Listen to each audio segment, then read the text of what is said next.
Most of us think of childhood days in school as days of hurry and activity, of a rush of running feet to beat a bell.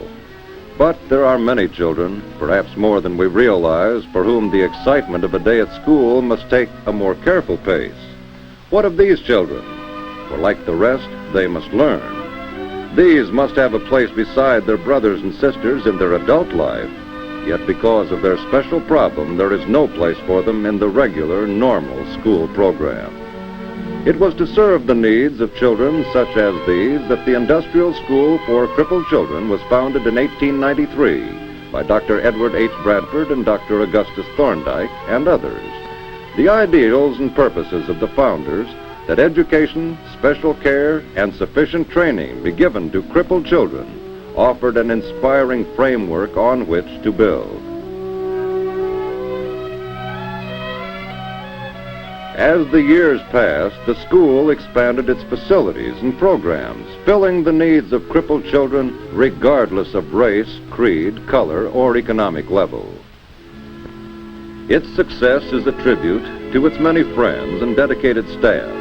The Board of Trustees, which governs the school's affairs, is made up of community leaders.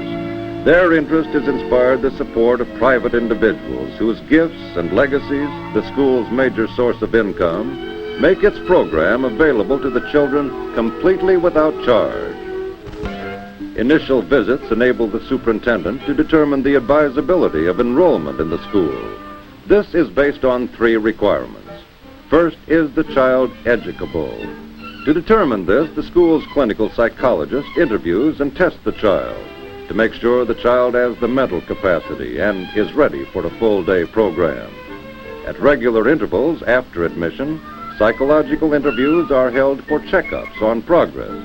It has been shown that the physically handicapped child matures psychologically at a slower rate than does the non-handicapped. Second, is the child physically capable? Reports from the school physicians establish this. Third, does the school offer the program that is best suited to meet the needs of the child? Follow-up visits lay the foundation for the years of constant guidance that will follow and reassure the parent that this is the type of school and the kind of people to whom they can entrust their children.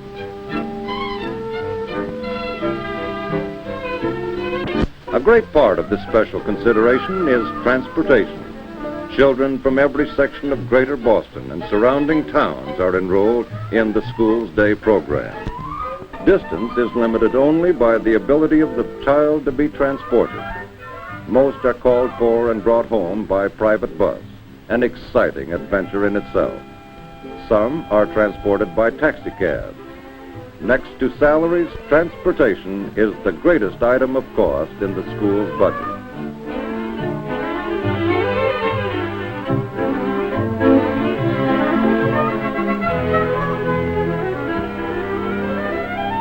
From the first day of his enrollment at the school, the child is treated as an individual.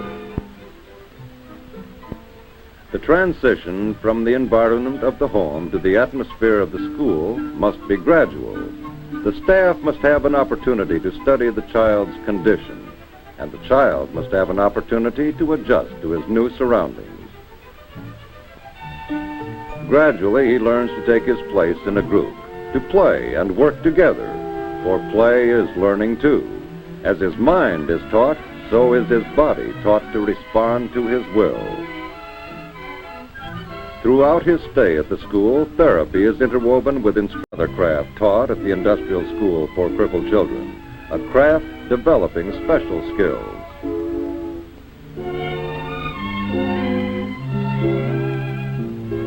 For the girls, classes in cooking and home management offer instruction that will pay dividends in satisfaction and usefulness later in life.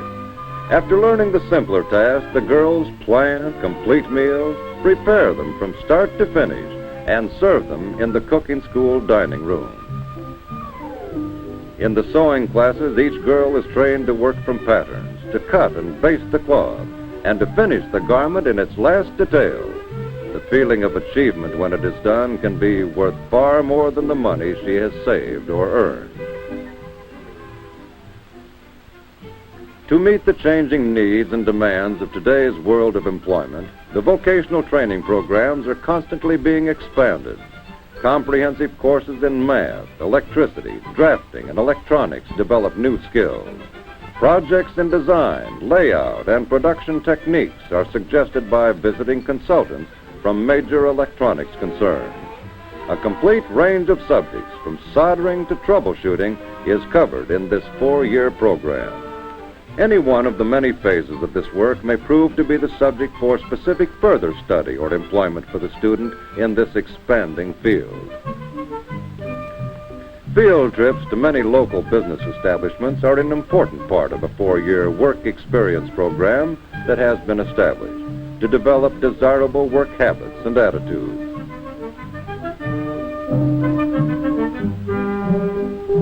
These field trips, plus individual projects, group discussions, and interviews, help the students discover themselves, their capabilities and limitations, and assist them in the selection of a realistic occupational goal or advanced studies.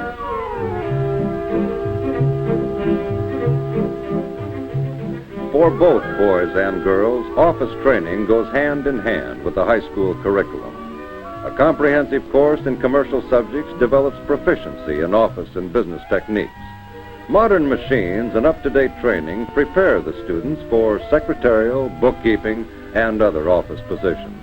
And with this training, graduates of the school have been successful in finding employment in the professions, in business, and industry. While training in vocational and commercial subjects is an important aspect of the school's activities, the most vital, as in any school, is a solid foundation in academic and scientific subjects. The stimulation of an excitement for learning and the establishment of good study habits by imaginative and creative teachers has enabled many of the school's graduates to continue their studies in colleges and other schools of higher learning. Good weather gives the children an opportunity to exercise outdoors under the supervision of the staff. Regular rest periods provide a balance of quiet relaxation for little bodies that can tire so easily. Another time for fun that everyone looks forward to is the lunch period. Hot lunches are served as a regular part of the program, and to many are the highlight of the day's activities. Balanced, nourishing meals provide the energy on which these children must draw as they move from one class to another, and teach the principles of etiquette. As he grows older and stronger, each child learns to help so that mealtime goes smoothly.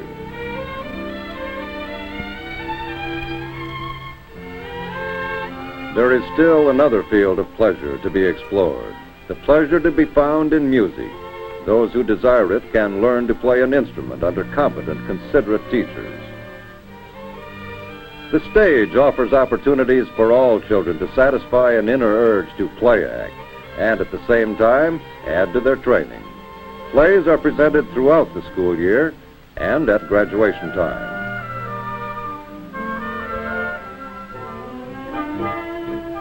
Yes, the days at the Industrial School for Crippled Children are filled with bright activity, activity which nourishes the mind, striving for knowledge, activity which strengthens the body and trains the bone and muscle with gentle firmness, activity which makes the future more secure for those who wish to go on to higher education or to earn a livelihood in industry or business. The close of the school term comes with unexpected swiftness. To the junior high group entering the exciting years of high school, it means attainment of a goal that only yesterday seemed so far away.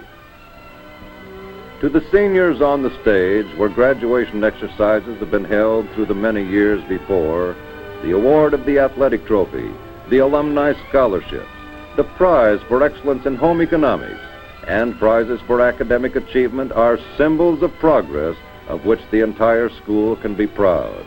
As they listen to the graduation speaker, an alumnus of the school who has made his mark in the world, as they take their diplomas before their families and friends, they know that though they have come to a turn in the road, the new directions are marked far more clearly than they ever thought possible.